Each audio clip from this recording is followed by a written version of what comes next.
Hey skiers, it's Bob with SkiEssentials.com. Welcome to our 2026 ski test. We've got a Line Tom Wallisch Pro for you today. This is a revised model for 2026. And as a pro model, it's always interesting to kind of keep these things in mind in terms of the athlete who has designed these skis. In Tom Wallisch's standpoint, this is a pure park ski. So you're going to see less of an all-mountain, less versatility, and more focused on freestyle and park performance. So we do get an aspen wood core for this year. We also get thick cut sidewalls, so a thicker sidewall width going into the ski. And we also get that thin tip technology that we've seen on the new Chronic skis as well. So everything about this ski in the middle 2/3 is extremely thick and burly, built to withstand big jumps, rails, boxes, all sorts of creative stuff.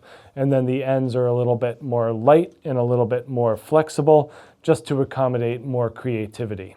So a little bit heftier of a feel here. This is the 171.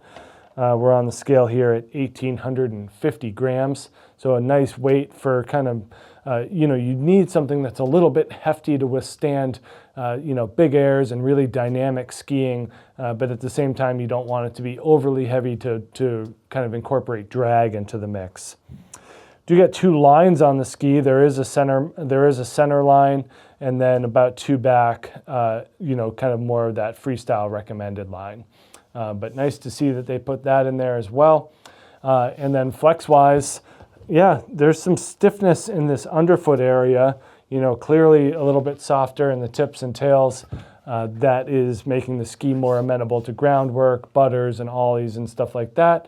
And then underfoot for better carving performance off of lips. That's where we see a little bit more of that stiff flex come through.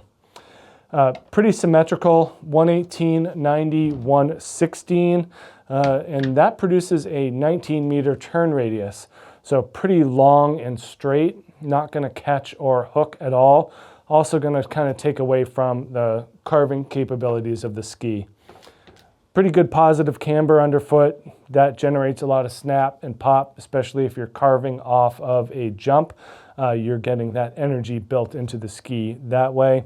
And then symmetrical tip and tail rocker and splay here. So just like how Tom wants it, and that's how he gets it. That's kind of the benefit of being an incredible skier, is you get to design skis the way that you want them to be. And as a result, it's not always going to fit the general public as perfectly. It is more of a specific ski to that skier. So you really have to have a good sense of self-identification in order to end up on a ski like this from a performance perspective. So it's always interesting kind of talking about pro models and how they fit into the overall skiing population, because it is a very slim group.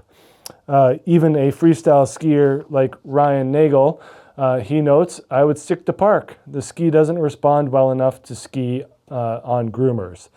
Yeah, I think that's a very fair assessment, that if someone is developing a pro model ski as a park ski, as a slope style ski, that's where it's going to excel.